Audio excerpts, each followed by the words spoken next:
দীর্ঘ ১ বছর অপেক্ষা করার পর আবারও মাহে রমজান আমাদের মাঝে চলে এসেছে। আসসালামু আলাইকুম everyone, welcome back to my channel. কেমন আছেন সবাই?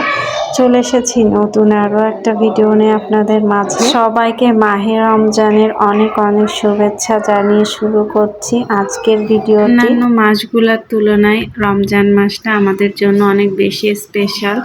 সেই জন্যই তো চলে গেলাম অনেকগুলা বাজার করতে। ফ্রিজে বাজার ছিলই না তেমন, সেই জন্য ভাবলাম একবারে বাজার করি। আর আজ কিন্তু আমাদের বাসায় আরও গেস্ট আসবে, তো কারা আসছে সামনে অবশ্যই দেখতে পারবেন। আমরা এখান থেকে মাছ নিয়ে নিলাম, তারপর মাছটা কাটতে দিয়েছি। এখানে আমাদের মাছ কাটা চলছিল, ওইদিকে আবার একটু গেলাম চিংড়ি মাছ কিনতে, যেহেতু চিংড়ি মাছটা আমাদের জন্য সবসময় থাকে আমাদের ফ্রিজে।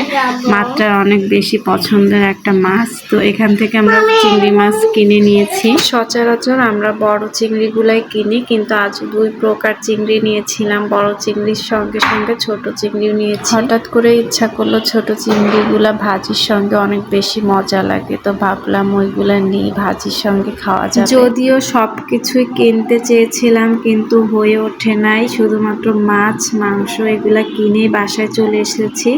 কোথাও আর লেট করি নাই, কারণ আমাদের বাসায় যারা আসতে চেয়েছিল গেস্ট, তারা চলে এসেছে অলরেডি বাসায়। আমরা যখন বাজারে গিয়েছিলাম মাছ কিছু কেনা হয়েছে, কাটতে দেওয়া হয়েছে, তখনই আমার আপু কল করে বলল চলে এসেছে। মানে আমরা এখানে পৌঁছানোর আধা ঘন্টা আগে আপুরা চলে এসেছিল, এই জন্য আমরা অনেক তাড়াতাড়ি চলে এসেছি। আর এত সময় যে গেস্ট করলাম, এটা হচ্ছে আমার বোন আর ভাইয়া আর আপুর ছেলে মানে মেহরাব, এরা এসেছে আমাদের বাসায়। তো আজকের দিনটা মনে হচ্ছিল ঈদের মতো একটা আনন্দ। ভাইয়াকে পেয়ে মাত্রাও তো অনেক খুশি, কারণ অনেক দিন পর যখন ওরা একসঙ্গে হয় এত বেশি আনন্দে থাকে, কিন্তু কিছুক্ষণ পর আবার একটু ঝামেলা হয়, তারপর অবশ্য আবারও মিল হয়ে যায়। ওদের দুজনের ভালোবাসা দেখতেও ভালো লাগে, তাই না? ভাই বোনের ভালোবাসাগুলো অন্যরকম হয়, যেগুলো চোখেও একটা আলাদা রকম শান্তি দেয়। এমনিতেও বেচারারা অনেকক্ষণ যাবত ওয়েট করছিল, আবার জার্নি করে এসেছে, সব কিছু মিলিয়ে তারা অনেক বেশি টায়ার্ড ছিল। আমরা ভেবেছিলাম যে আপুরা আসার পর আমরা একটু বের হব, যেহেতু আগামীকাল থেকে রোজা হবে। আমার এই ভিডিওটা যেহেতু আজ তো রোজার দিন, গতকালের ছিল, তো আমরা চিন্তা করেছিলাম যেহেতু পরদিন থেকে রোজা শুরু হবে, তো আমরা একটু বের হয়ে ফুচকা টুচকা কোনো কিছু খাবো, ঘুরবো, কিন্তু সেটা আর হয়ে ওঠে নাই। ওরা একটু টায়ার্ড ছিল, সেই জন্য আমরা বাসায় রেস্ট করেছিলাম। এখন আমরা বাসায় ঢুকে পড়েছি, এখন ওয়েট করছিলাম মাত্র বাবার জন্য, কারণ সে আসবে, তারপর তালাটা খুলবে, আমরা বাসায় ঢুকবো।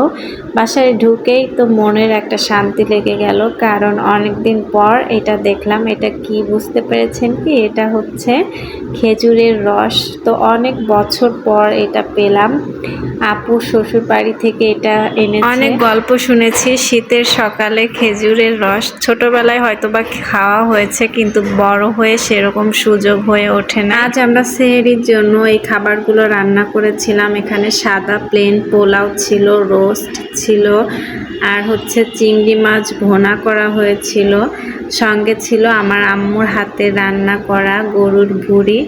আমার আম্মু আমাদের জন্য আপুদের কাছে রান্না করে পাঠিয়ে দিয়েছে। আসলে মায়েদের ভালোবাসা বলে বোঝানো যায় না। আমার মনে হয় না আমার আম্মু আমাদের ছাড়া কখনো কোনো স্পেশাল কোনো খাবার খায়।